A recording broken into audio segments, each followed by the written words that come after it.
Hello, everyone, and welcome to the American Scouser podcast. That's right, bitches. I am back in action after taking some weeks off over here. No offense to you guys, I missed you, fellas, but watching Layla play soccer is, uh, especially it's her senior year, so can't miss a minute, and it's been kind of like fun. It's definitely enjoyable to watch. I'm gonna miss these days, but I am back in action, hosting as always. Alan is here, Brian Shelton is here, and with us always. Picking up the slack while I'm gone is Gally. Gally, what's happening? What's happening? We're good to have you back, even though you have a little too much pep in that step. Oh, Alan knows why. Alan knows why. And with us also is practicing his putting on the cup end over there. Looks like is Bickler. Bickler, straight from golf. I see. How's it going? Yep, fresh off the links, you know me. Happy to be here. Just good to be back. Good to be back. Good to have you guys. But most importantly, as the audience knows, everybody wants this, and that's back is trivia, people. What is this? You guys had 2-3 weeks without trivia. So I have, I have a list of questions over here. So the first 20 minutes is going to be nothing but trivia. I just got all these questions back to back to back. But let's start with a good one over here. We're playing West Ham this week. Ugh. Of all-time top goal scorer against West Ham. And I know all the default answer already, but still, I can see Victor just like waving it, just like swing, but or maybe with the golf club, I should say, instead of the bat today. But who is the top goal scorer for Liverpool against West Ham? Bickler, go. Oh, Tiebreaker, how many goals? I don't, just in case. no, I'll go Robbie Fowler. And how many goals? 18. Not even close. Way out of shape, not having trivia for 3 weeks. Let's go with you, Gally. What do you have? That's not a bad guess. Alan throws Rush's name out there. That was actually going to be my guess, but I'll. Well, it's way off, Gally. Yeah, exactly. I can Not even close. I'm not going to say Robbie Fowler. Well, the bar is set really low, so really anything you do at this point is going to be a good guess. I'm going to say it's Dalglish and it's 22. No, you guys, numbers are, I guess numbers are more way off than I think is. Actually, it's, would you believe it? I was shocked to see this. It's John Toshak. Oh, really? Yeah. Never. I We know. would have sat here. We would have sat here all day. You know this. I mean, seriously. We honestly could have guessed. We could have guessed until Layla's next soccer match. Yep. And I wouldn't have gotten that right. Oh, that's probably true. Literally. Second in place would be the most common choice that I expected from you guys, which is Even Gerard. Gerard. And who is tied with Gerard right now? Mo Salah. Yes, Mo also has 9 goals, so he could take the lead and top this charts tomorrow. And actually, that's like one of the teams he scored the most against. Another team that he loves scoring against, Watford, is also 9. So yeah, Alan's got that one right at the end. So yeah, so the John Toshak one was a shocker, actually, because I did not see that coming. But 10 appearances and 10 goals against West Ham. So he must have really loved playing against West Ham. Gerard is 22 games, 9 goals, and Mo 11 games, 9 goals. Rush was 5th, 18 appearances, 8 goals for Rush. Aren't you guys glad Trivia's back? These puzzled So glad. folks missed this. So glad. So happy. Missed this. So happy. I can Now tell. we're just filled with confidence. Let's go There for we it. go. Crush it from the first second so that we can build it as we go over here. Another thing I want to talk about is, because by the time we get together again next Monday's episode, it will be over, is our fundraiser. ends on Sunday. Actually, ends on the 30th, so it ends up being a Sunday. I'm shooting the links right now. There's still a lot of items on the silent auction that is awaiting bids. And as we've said before, if you do not want to bid on the items but still would like to contribute, or do not want to bid that much but just want to, even if it's a few dollars, want to contribute to the fundraiser, shoot the links for that as well. That's on Facebook. You guys can go ahead over there. We're kind of way behind the goal right now, but a week to go. Let's hope we do a big push over here and get it across the line. I don't want to miss any names, so I'm not gonna mention anybody, but I specifically. But I mean, obviously, Enfield Shop is going to be, and we're going to be doing more actually of this next month as well for this fundraiser along with Enfield Shop. But there have been a lot of people that I have been very pleasantly surprised. I mean, surprised not the right word, but very honored to work along with. Who really helped us spread the words, not only by donating, but just spreading the word and kind of pushing the fundraiser.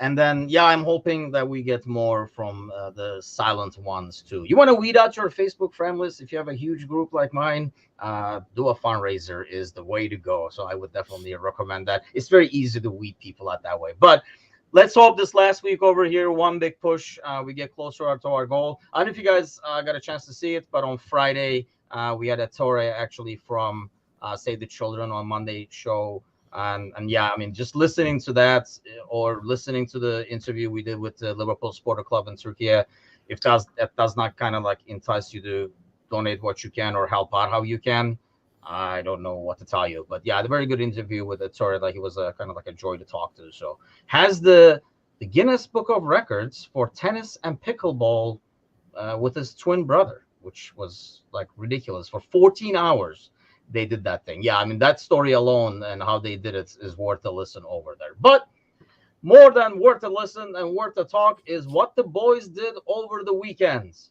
Another 3 points, just Liverpool style, painful. But at the end, we get the 3 points. So let's start with this before we kind of dissect the game. The 3 points or the results from the weekend, let's say, Gally, change your percentages of our top 4 chances. Well, I mean, the other results did. The other results hurt. I don't think they're great right now. We have to ask for a lot. First of all, this side has to win 7 matches on the spin. Not just 7 on the spin, 7 more on the spin. That's just for us to get to maximum points. And then for that to happen, we need United or Newcastle to drop 50% of their points on hand. I don't think that's going to happen in either case. So I think it didn't really hurt my chances. I think what it did was it just reaffirmed to me that there is a lot to play for the rest of the way. And most of it is really against ourselves because it's going to be a lot of those ugly performances. We may get close to 71 points, but there aren't going to be that many pretty performances along the way because this side can't do it right now because what we did against Forest basically lets me know that's about all they have in them is just clawing across lines.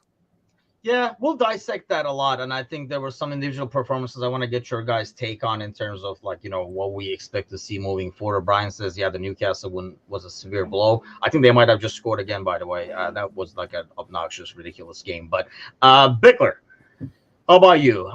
Your chances, percentages before the weekend, after the weekend, has it changed? Or are you just worried about your golf game right now that you couldn't care less? No.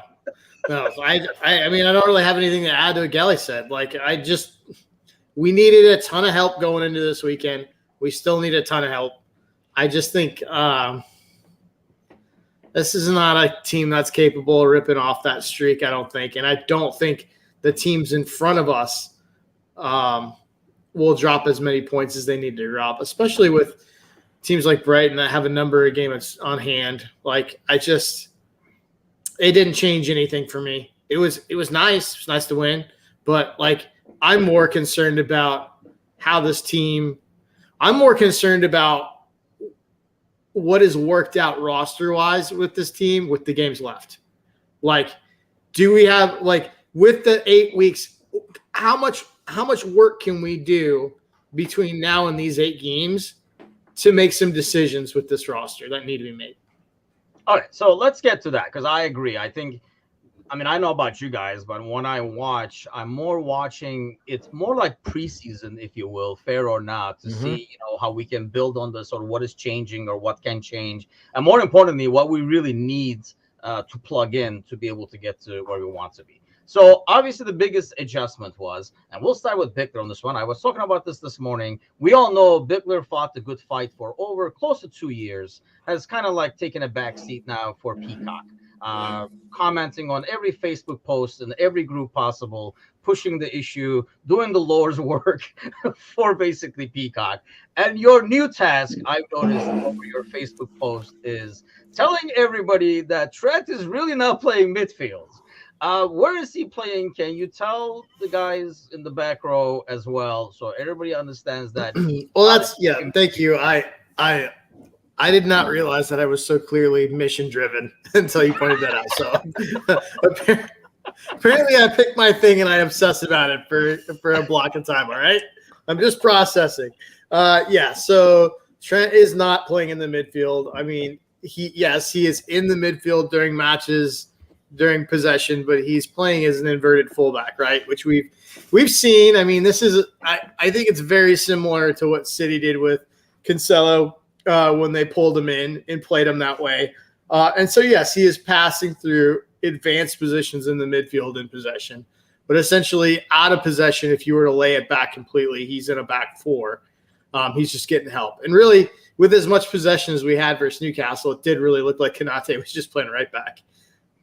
Yeah, and that's the thing. I think as we saw last game, what happened, right? And then we have this game now, Gali, and we kind of saw, and I think this is why it's important to see the evolution of this as we move towards the season. We saw how an opponent can kind of react to that, right? So Forrest said, okay, if you're going to do that, we're going to still take Trent away and not let him get the ball as much and build from midfield. We're going to let Konate have the ball all day. So Konate initially didn't know what the hell to do with it because I don't think he was even expecting to have the ball that much and be open that much to be like, wait, this was not in the game plan. What is going on here? He was playing like a number 10 at one point for the longest time with the ball in his foot. And then he kind of adjusted, did a couple of Joel Matip runs and stuff like that. So moving forward, how do you expect that adjustment to go? Will Konate be able to be that guy? If you notice, they picked Konate and not Van Dijk as that person and isolated him. So what will he have to do to force opponents to change it again? Because this seemed to semi-work. Well, I mean, one, he'll have to be a little bit better on the ball, obviously, and not be like a deer in the headlights and be more prepared. Two, I think over the long haul, I mean, I think he might be on the left-hand side in Virgil's position, and I think it might be Gomez in that position, more comfortable in that spot, or another ball-driven, right-sided center back like Matip, comfortable going forward and can play in the system. I mean, let's be honest. This would be perfect for Matip if it were 3 years ago, and it were Matip or even 2 years ago when he was, the best center back at the club. Now he's, somewhere. I don't even know where he is these days. I just imagine they just give him T-shirts at practice just so he knows he's still in the squad. Here, have this shirt because, we haven't seen you in a while. The thing with Konate in this match was he did look confused at the beginning, but I still think you see the value in why they do it with Trent. But I think you also recognize quickly that you're going to need a more dynamic right-sided midfielder if you're going to do this regularly. Because Henderson got confused 2 or 3 times during the last couple matches doing it. Almost forgot he was doing it. And then, realized quickly, oh, man, I'm way out wide and I'm supposed to be out back. Yeah, and I think that's the thing. Players playing this is going to have to do a lot of adjustments, too. I'm glad you kind of brought that up in terms of Gomez. Does this increase Gomez's value? Along with the same question to you, Bickler, does it increase the value of Gomez being able to play that position for one, better on the ball, when he's confident at least? But moving forward, he can also, I almost feel like if there's a game where we can have him take Trent's spot and right back, and have Trent really park it in the midfield if need be. Yeah, I mean, I think it's a win-win for him, right? Because I know we've seen him play right back, so he can do that. I still think Ramsey's going to have something to say about that soon. Hopefully, fingers crossed. But I think the way that right-sided center back does play is tailor fit for Gomez in terms of how he plays. But I think also essentially what it is playing with a back three. So, I mean, it just basically places a premium on center backs already at the club anyway, just by sheer numbers. So, I mean, I think either way, just from a depth standpoint, from a center back standpoint, yeah, in a right back, flexibility for sure. I think it definitely helps him out. I do worry about what this looks like long term because I honestly think what it does is handcuff a lot of what Robbo's best at. And so I wonder if this is a long-term solution with Trent. I just wonder how many more years you got with Robbo in terms of like how much it makes sense to hold on to an aging player whose best traits are sort of limited by what he can do in this system. And that's the thing. You mentioned Ramsey. Does this, I said Gomez's value kind of increases. Does it kind of like affect Ramsey's value as a whole? Because now if we're going to play in the system when Trent is there, he's not going to be able to do what Trent does in midfield. He is more of a right back. And it's probably too much of an ask for him to make that adjustment. It's going to be an adjustment by itself for him to play Premier League right back, Gally. So you think we look for a player that is similar to Trent, or we focus more on the center back that takes that right-hand spot a lot more solid? I mean, I have a hard time believing that something we've seen for the last 2 weeks in literally a throwaway season is like the end-all, be-all future of the club. I feel like this is almost Klopp finally looking at the side he has in the moment he's in and saying, like, I need to change some things to help people. I need to help my right back who can't get out of his own way. I need to help my midfield that can't stop things in the middle of the park. Like, this kind of feels to me like it's almost, to Paul's point, like he's trying different things and getting ideas to figure out what he wants to do. And I think if we come back next season and he believes he can come back to some semblance of 4-3-3 or his 4-3-2-1 and doesn't have to play with this kind of, because this is a drastic move for him. So I almost feel like this is more him. I don't want to say stemming the tide, but honestly, all this did was make everyone talk about Trent playing in midfield instead of everyone talk about Liverpool being 22 points off of the lead or 27 points off the lead. This feels a lot to me like waving his hand over here like a really smart manager, so nobody pays attention to the fact that he's still kind of struggling with what his side's doing right here on the pitch. Really? See, I see that more as an experiment where, it's not as high risk because the season is already in the shitter. And it's an experiment that's, to me, is probably better than expecting Trent to fix his positional awareness when it comes to defending. I just don't think that's changing at this point. If this was 3 years ago, we could say, oh, he's still young, he's going to improve on that and stuff like that.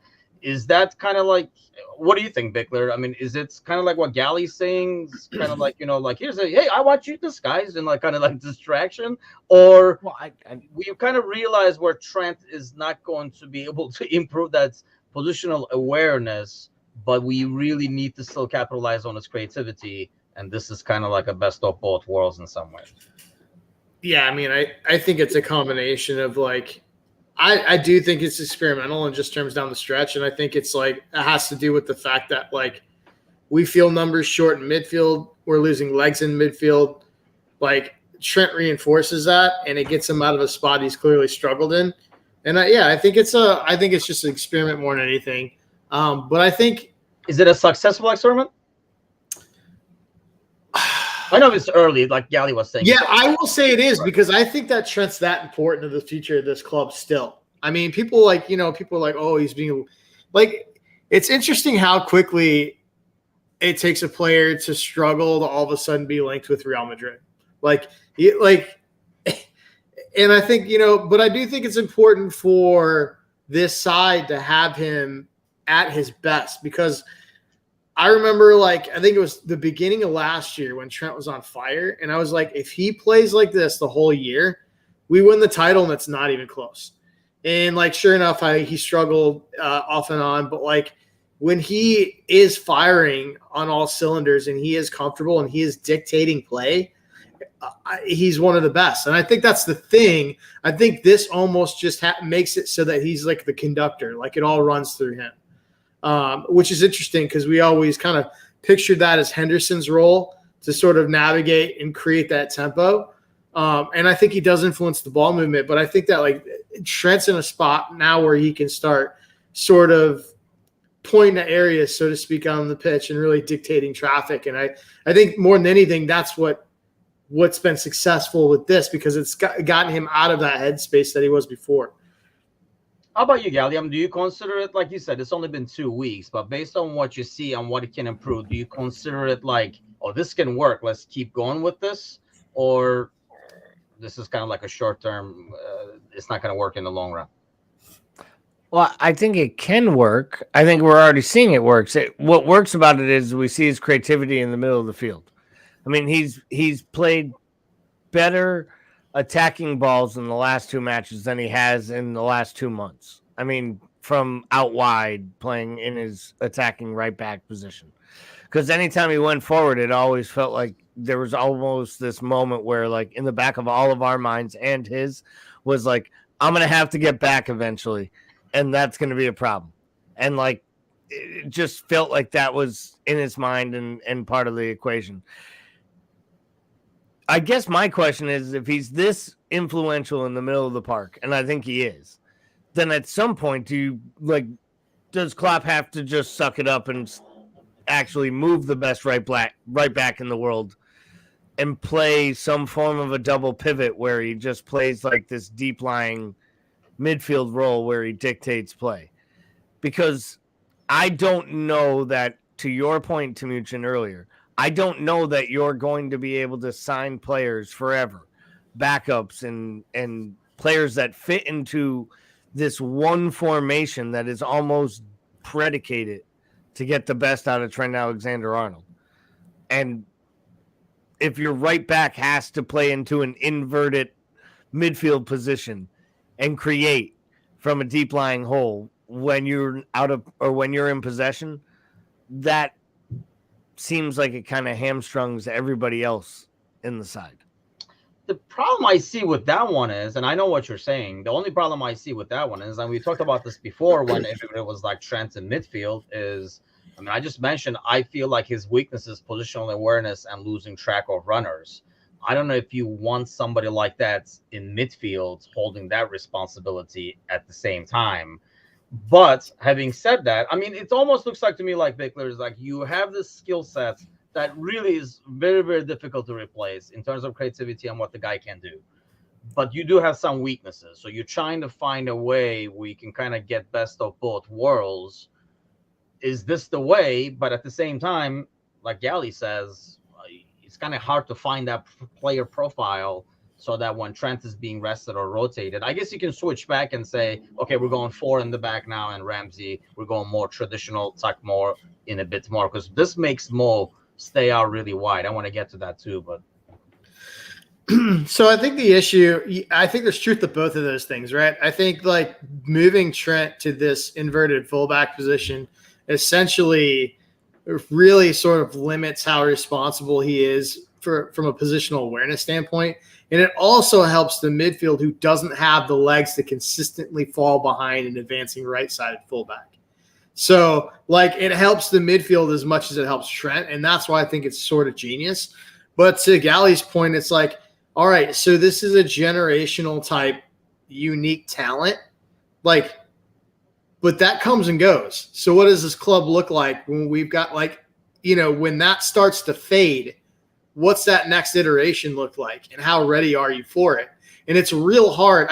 We've seen it's incredibly difficult to have a side primed for a transition when the key pieces start to fall apart, let alone the key piece. So I want to get to this. I'm glad Saito mentioned this. Jones should sit on the bench as Thiago is our super playmaker, while Henderson neither defend nor creates any chance due to his age. So those are two players actually I kind of wanted to touch on. So let's start with Thiago, because as we were watching the game, I even like put this on Discord at that, I was kind of looking forward to see how this works with Thiago and Trent there at the same time. So Thiago more on the left and had this threat to create, and Trent's a bit more on the right, obviously, with that threat. But it seems to me, Gally, is when Thiago came in, Trent automatically kind of like took him out of that role, and it all went to Thiago. Is that because Thiago is that kind of player that he dictates that? Or is that something like tactical, or that's kind of like Trent saying, "Oh, you're here you go, you set it up then"? I do feel like this side has always had this kind of like mindset that once Thiago comes on the pitch, it's like on him to do everything. Like it's on him to create. Once he comes in, it's like, oh, what did Sayu call him? The super playmaker? Yeah. I mean, he's super playmaker who has 4 goal involvements in 2.5 seasons with the club. So I'm still waiting for the super in playmaker. But he came with a big resume, that's for sure. He has a whole bunch of passes, and you can see all the talent. I just don't think it works with this side. And I thought the ball moved slower, and I got more worried as the match got later and they were pressing for the equalizer. I was more uncomfortable once they brought Thiago in than I was before he was instituted into the line. Yeah, I was looking forward to just seeing how it would work. And like I say, to me, it didn't work. And not to mention, and we'll talk about our defending afterwards, but it made us really small in midfield too. It was like in basketball where you go small, like you're like small forwards playing center. It almost looked like that. We suddenly got really slow, and you didn't have any height. So all those throw-ins, I think, were a lot more dangerous because the average height really went down with a couple of moves we made. But what do you think there, Bickler? I mean, can those two work together, or is Thiago is a lot? I still feel like I agree that he does slow the ball movements, but I think Thiago's involvement creates a lot of. Thiago does not necessarily have the assist, but he's always that guy that's the assist before the assist, like creating that spacing and the openings. But will it work in a system like this, or is that just too much? So I think it can work. I think here's the craziest thing about Thiago. As bad as this side is, and as smashed up and as desperate as we are to improve that midfield, this team has passed him. Like it's evolved through a combination of his inability to stay healthy and what's been done with the midfield and allowing the minutes for Harvey and Curtis Jones. And I'll tell you right now, I mean, I think we kind of half joked that this was the time to figure out what we were going to do with Curtis Jones. Mm-hmm. And he's certainly made the case for staying next year. Like if we want to continue to be able to play on all fronts and have that depth, it may not be best for Curtis Jones in all honesty. I mean, he could probably go to a mid-table side and lock himself into a starting role. But, I mean, that is the type of player that is a really, really nice squad player if he continues at this level. He certainly made a case for staying. And I think when you look at what we're doing right now to figure out for next year, you know what you have in Thiago. So, I mean, right now you're playing all those other pieces because, in all honesty, I don't think he was ever meant to be a consistent starter. I think he was meant to be like the cherry on top, the bit player to mentor Curtis Jones and to come in and sort of like see out matches or provide an alternative solution towards breaking down a low block late in a match. I don't know that he was ever meant to regularly start matches. So you know what you have in him. I think you gotta take a look at your other players and really give them a run out. And I know like we talked about this, like, I don't know, a couple of maybe like 2-3 weeks ago, we talked about this and we said, who's going to play more? Keita, Jones, Ox. Well, I think we have the answer for that because this guy is now getting a run of games. So maybe it is the evaluation. And we've been tough on him, Gally, over time in terms of like his performances and stuff like that. But has he earned? I mean, are we seeing so much of Jones because he's earning that spot over Elliott, for example, who we were more used to seeing? Or is this more similar to the Trent experiment, trying to see what we have to decide moving forward? I think it's a couple pieces there. One, I think Thiago is hurt, which has left a position for him on the pitch. I think two, I think with where they're asking Trent to move into the park, right? It doesn't allow for Jurgen to play Harvey. And I just don't think he trusts Harvey doing that job with Trent being asked to take up the positions he's taking up. And I think because of that, we've seen a lot less of Harvey. And it's kind of harsh on him. But I think Jones, I've been hard on him, that. But to be fair, 3 straight starts. I expect him fully to get a 4th start against West Ham on Wednesday. And he's earned them. And for me, he's given every right to say, I could start over Thiago. I could start over Henderson. Like right now, my name should be right up there on the top of the team sheet. And I think we've seen other players do it at different times this year. I think the key to Jones is what Jones does for this side is Jones saves you from buying that 3rd or 4th rated midfielder. If Jones is legitimately your 4th or 5th midfielder, like you might not have to go buy a Ryan Gravenberch from Bayern and spend 20, 30 million because you have that player in your squad if you actually believe he fills that role. Because I genuinely think they look right now at having 2 midfielders to start next season, or 2.5, however you want to look at it, between Henderson, Fab, and Thiago. Everybody else in that room needs to be replaced or replenished. And I think if Jones and Elliott are real cogs there, then you're saving a lot of money. See, I feel like Gravenberch, for example, as a player, is more the type of midfielders we need at the moment because we don't have anybody like Jones is not going to be able to do what Hendo does. I know Sider says like defensive work, but that's because if you can put 3 Fabinhos in midfield, I mean, to make up for Thiago's defensive work can really, for a midfielder, for any player, he slide tackles way too much to me. And that means you're either too slow to react or you're just rolling the dice too much. And the problem is when your midfielder is sliding, flipping, and flopping over here, when he misses, by the time that guy gets up at his age, especially, you're leaving wide open spaces. So defensively, I feel like we struggle a lot because he likes to gamble. He wants to win that ball and start the counterattack right away. But if he doesn't win it, we leave wide open spaces. So you would start Thiago and Naby in the same midfield? That's what I'm really hearing. rolling the dice over there. And that's the thing with Jones. I think I would probably put him a bit more in the pecking order in terms of like your 5th or 6th midfielder. We've seen Jones play really well when all the pieces around him are working well, but we've also seen it that, when it doesn't work well, he kind of sticks out that he's not going to carry the load, I think. But in the depth, I think he's fine.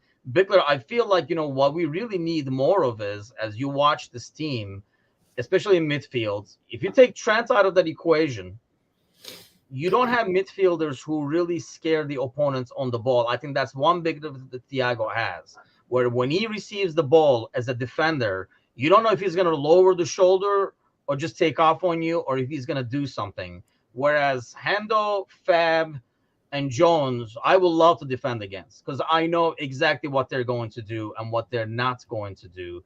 I feel like, I know it's easier said than done, but the key is finding midfielders that can play defense, but also can be creative and be able to take on a player or be like less. I mean, Basetic, for example, we saw that a lot from him, to be able to do that shoulder drop, but still love a tackle and play defensively. So where do you see like the biggest need now that we see more of these games? I mean, the biggest obvious need to me is that left-sided midfield role that we're seeing with Jones and Thiago. Like, it used to be Genie's, and I don't even want to get into that because I'm tired of hearing stuff about replacing Genie. But I mean, you do look at Gravenbach played in a left-sided double pivot, so it's a 4-2-3-1. But he plays in a very similar manner where he has that. Now, like, listen, it's like Genie where he recycles possession, is really good in tight spaces with maintaining possession, right? But that is not going to be the dude that really takes you off the ball and scares you. And honestly, the system really isn't predicated on that. The system is predicated on getting the ball advanced to wide spaces. And so, like, in attacking sort of off the midfield runs. So, like, I hear what you're saying. I just don't know. I don't know. Do we lose that when you move Trent as an inverted? Because now the width is not as much there. Mo goes all the way to the side. But with this setup, is that going to have to change a little bit? Possibly. I mean, maybe. I don't, even with an inverted fullback, I don't know that midfield is going to be. Here's the problem. If you get a midfielder who's scary on the ball going forward, they're generally not very good going the other way. And that's the problem with the system. The system is so demanding on the defensive shape and the defensive side of it. It's like you got to find a player that's good going forward, good from range, because that's how you're scoring in those positions. And it's kind of like those players are kind of few and far between, man. True box-to-boxes that are really good going forward. Usually when you talk about a box-to-box, they're better on the defensive half.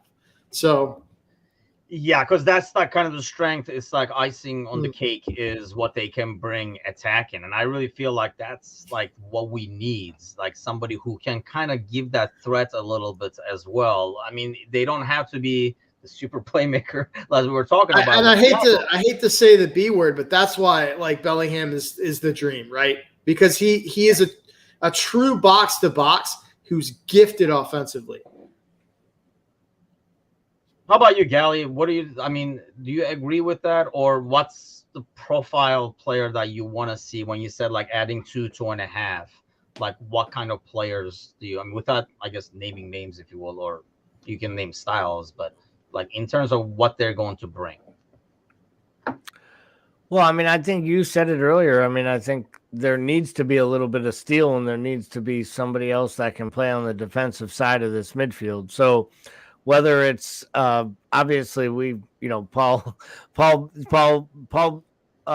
mentioned the B name, so we'll stick away from it for a moment. But and not even talking a full box to box. I think obviously anyone who watched yesterday's semifinal match between United and Brighton, like you saw what really good players in a midfield do, like what McAllister did at two different positions. For the first half of the match, he was the best player on the pitch, playing in a deep lying role and dictating all the play for Brighton. In the second half of the match, he moved into the 10 role and became Brighton's best player in the 10. Like McAllister looked like a World Cup winner yesterday. He really did. I've been a little harsh on him when people have said he should be signed by our squad. I've maybe criticized them at times in their tin hats. But I gotta be honest, the more I watch the man play, the more I realize like how good he's becoming and how much better he is actually at now that he's playing around other players, and maybe it's winning the World Cup. But it was Caicedo that jumped out to me. Because for me, what the dude did yesterday was, I think Casemiro is honestly the best defensive midfielder in England.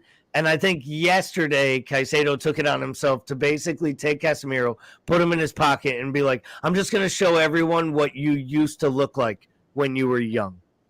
Like, Casedo's a destroyer, man. Yeah, dude is solid. And I think, that's kind of like the profile. That's the player. Solid defensive. Mm-hmm. But also a threat, like, kind of like you don't want him on the ball with too much time either. So let's get to the front, because this is like one area that I want to get your guys' take on. Obviously, Jota finally starting to score goals, getting his confidence back. You have you're right, Gally? Yeah. Somebody get Gally a towel. Somebody get Gally a towel. What is happening there? Leave you guys alone for 2 weeks. You can't even drink anymore. Gally just won promotion with Wrexham. Give him a minute. So Diaz coming back. It was kind of like it's good to see him becoming more and more. There were a couple of times in that game where it was just like, just like the old Diaz kind of thing, like suddenly like rips the ball off and like starts moving with it. Nunez is like the biggest name I want to ask you guys, because as I watched that game against Forest, I feel like he did more harm than good. And he still feels like he just came over. He's playing a different game than everybody else. So I guess my question, and we'll start with you on this one, Bickler. Does Nunez, like having a full off season again, kind of adjust to the system and give us like what we need and what we expect out of there, like defensive work rate wise, movement wise? Do we to get the most out of this guy? I mean, more time is certainly not going to hurt him, right? I mean, I think the problem I have with the situation is like, I don't know if he's your dude off the bench. Like, I think that like when I watch him, he seems like a player that needs to adjust on the fly to a match, which I think is very difficult when you're young in a new league and you're your first big club off the bench. I think our best matches of when he's been able to get it from the off and just sort of feel into the game and sort of start creating havoc that way. But I think part of this is we know how eager this dude is to live up to the big billing he got. And I get the feeling when he comes off the bench that he's trying to do it all, that he's trying to do too much.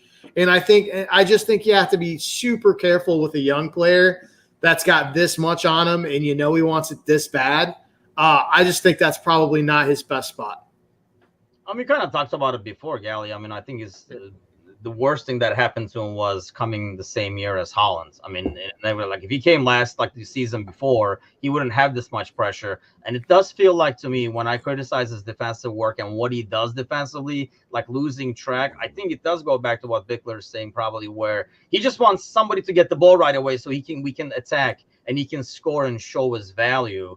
Yeah, I mean, is starting him kind of like take care of that, or is that something that he has to improve to be able to get to the starting role? I guess it's like a chicken and egg, but where do you stand on it? Well, I think he does have to improve. I think the tactics also have to change for him. Like, I think he was asked to he started in the center of the pitch at the beginning of the year because he was bought to be the number 9. They were going to play Diaz on the left and Mo on the right, and he'd earn the right. And then he had the red card against Palace, and I felt like the injuries and things just kind of knocked him off.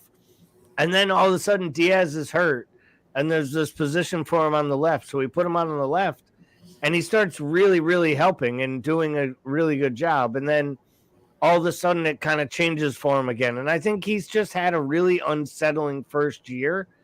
An unsettling first year where he's probably going to end up with 15 goals and 8 assists in all competitions. Yeah. Like, I mean, if he didn't cost $90 million, and all players are overpriced nowadays, so let's just be real. I honestly think he comes in next year and he fights and he starts down the middle. I think he plays a lot. I think we have to figure out a way where 4 attackers play on the pitch next year. Because I think Gakpo, him, Diaz, and Mo have to be in the lineup when we're playing our best 11. And maybe that is signing a Caicedo and playing a double pivot in the midfield. Maybe it's moving Trent around. I don't know what it is. We have to figure out a way to play those guys. For me, that's who should be starting, and it's Gakpo playing off him through the center. Yeah, Cesar says exactly what you say for the top 4, with Diaz back and Jota being on fire, 4-2-3-1, Mo, Gakpo, Diaz, Jota. But that's where I agree up to there, and then we put Thiago and Fabinho behind them. Maybe 2 years ago, I'd be like, that sounds like a good plan, but that sounds like a recipe for disaster when you put the current Fabinho and the slipping and sliding Thiago next to it. So I guess that's where the key is probably finding those 2 players that we can put behind them, right, Bickler? Yes. I also think, like, if you're going to play that formation, ironically enough, you have to buy more attackers.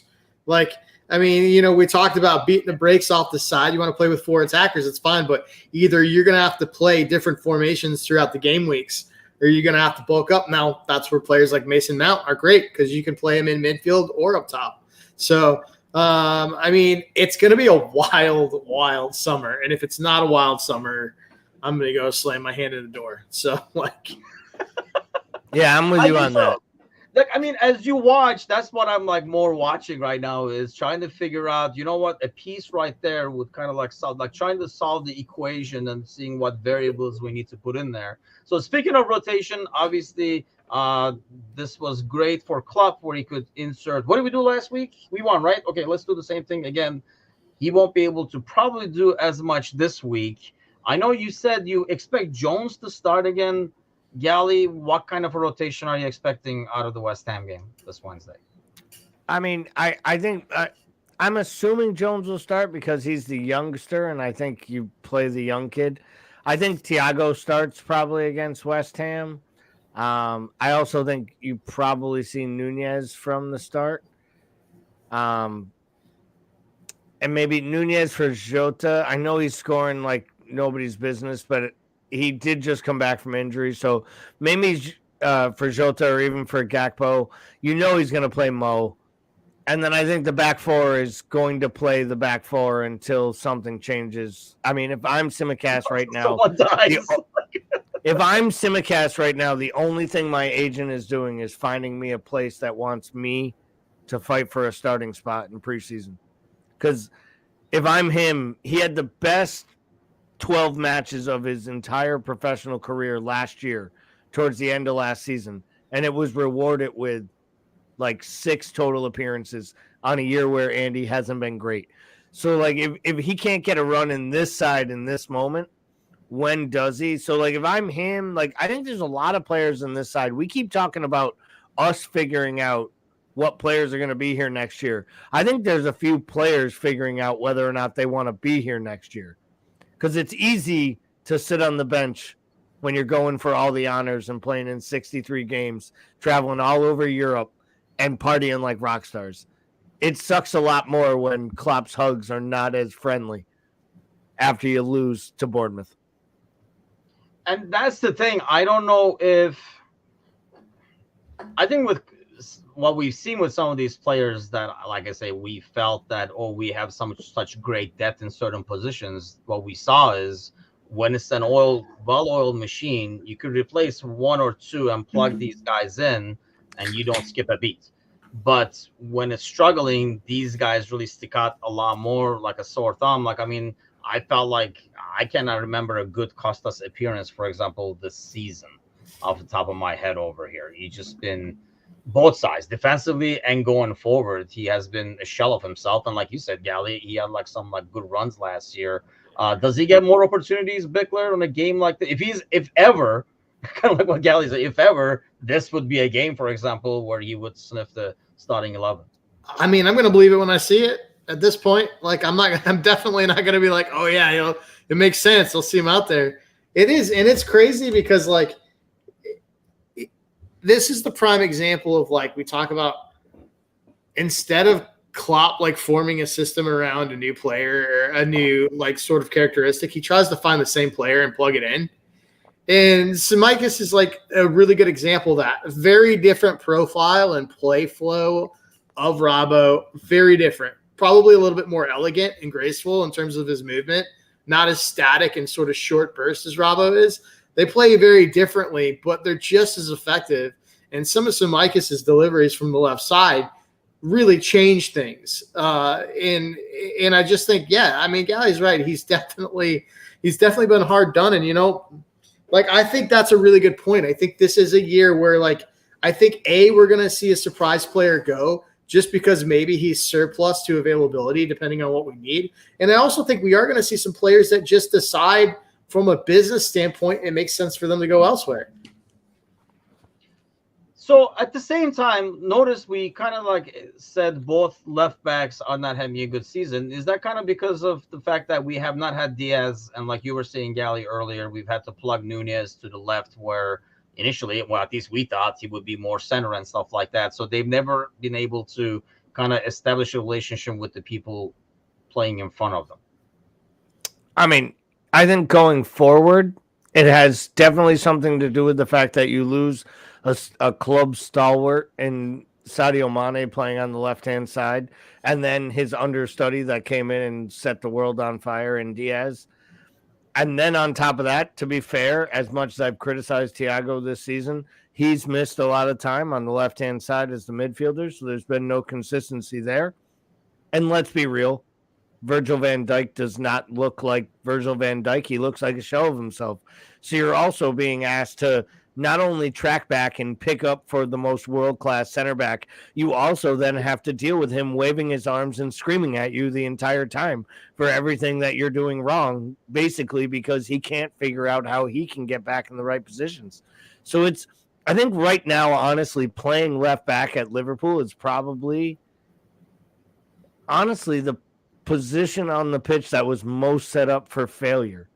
And we didn't even throw in the fact that Fab has helped shielding you. So so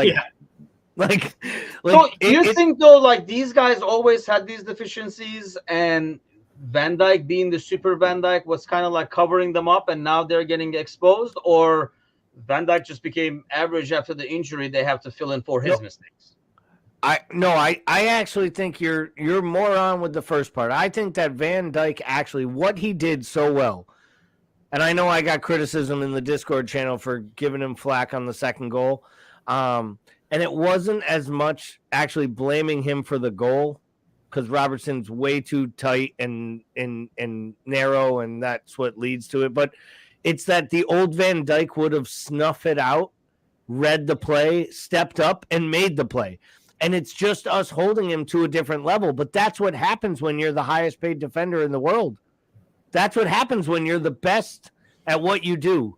You get held to a higher level than others. And right now, that drop-off for me is so big that I don't even think his own teammates have recognized that it's real. And because of it, Robertson hasn't started to, make concessions to protect him. And because of that, he's also being exposed. I think when... I also think that's one of those things that it's... No matter how much chemistry you have with the side, I think that's harder to see when you're on the pitch. When you're up in a bird's eye and you're us watching it from a bird's eye perspective with all the angles, we see it. When you're out there playing, you just know the dude you've been playing with for 8 years, And that's almost like worse, right? Because you expect certain things now built into your DNA. You're like, you got that. Oh, shit, where you at? And then, it's like, because you're used to being there, picking up. It's like, so. And then you're like, do you suck or I suck? Right. We all suck. Yeah. So let me ask you guys this. Probably starting with Bickler, Mr. Negative over here is not the way to go on this, but after, having a full summer, because we know it's the kind of injury that your first year is always not the best, but at the same time, there's an age in the equation over here for Van Dijk. Do we get more closer to the Van Dijk that we had before after this offseason? Or this is kind of like the new Van Dijk we will have. This is what it is, man. You'll be lucky if it doesn't dramatically get worse, in my opinion. Because I just think that I knew it was going to at this age with that injury, the way that this season has gone, I just think that it's a fading horse and it's fading quick. Hope I'm wrong. How about you, Gally? If he decides to make conscious efforts and change to his overall game, I think he has elegance and the brain power, and I think part of that is what made him so special. He can get some of that back, but he has to change his game. He still plays with the air of arrogance, and that fucking arrogance has to go away.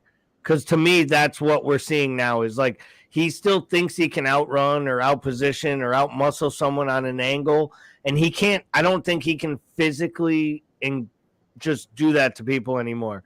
So if mentally he goes remember Jamie Carragher at the end when he'd get a start and we'd be like, man, this dude's old. This guy barely knows an angle. But in a big spot, you knew he'd make a big tackle or he'd make the right run or he'd step in at the right spot because he had the experience. But he also learned how to play in his 37-year-old frame and skill sets. And I think Virgil van Dijk needs to recognize what these skills are. And I think he needs to know, it's Konate's side now to run down a guy down the channel. It's there has to be a changing of the guard. I honestly believe we're only an elite team next year fighting for elite trophies if he's our third best center back.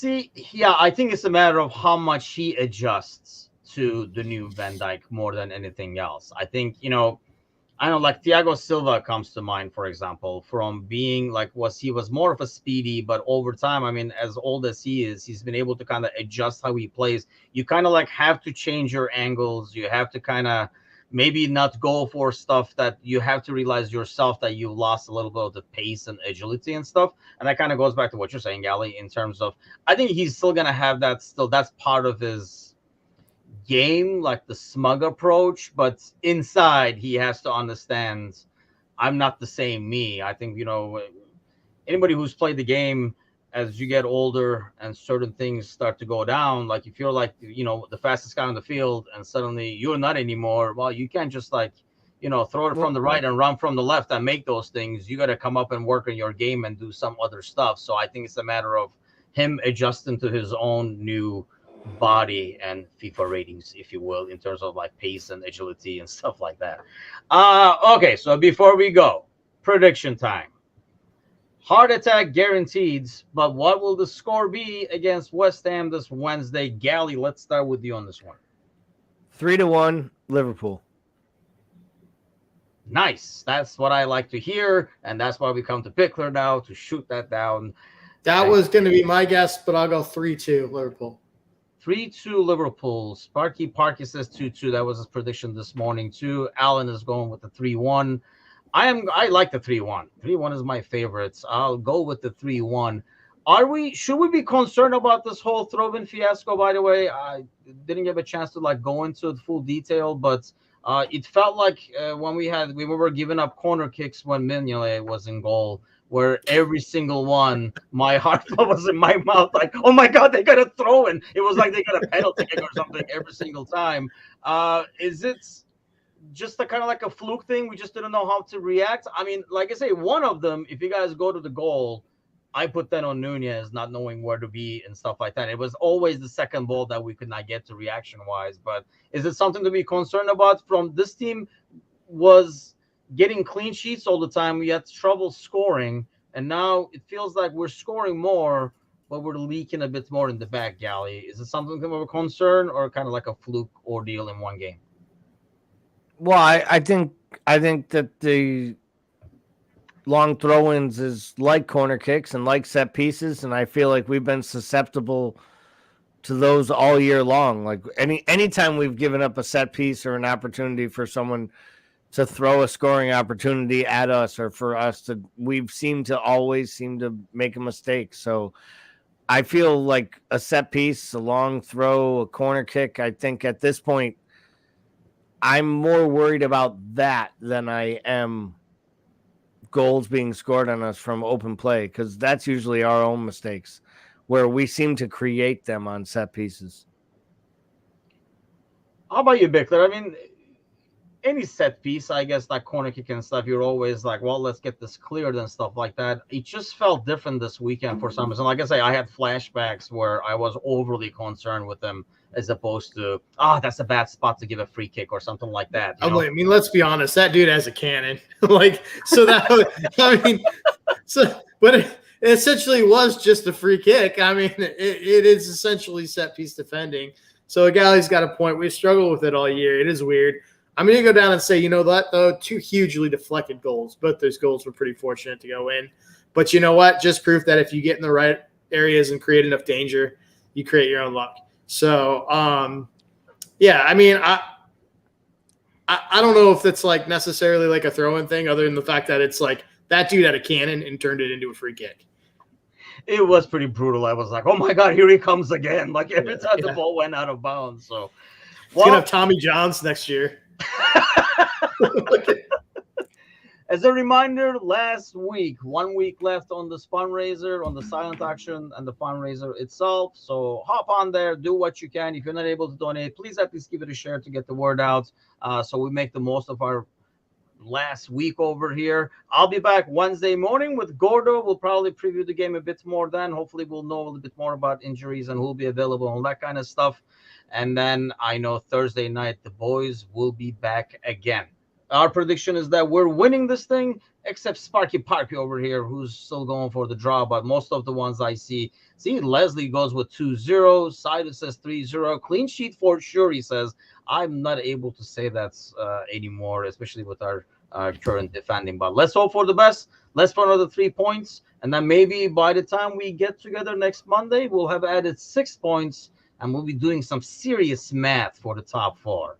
But one game at a time. Dickler's already shaking his head. Don't.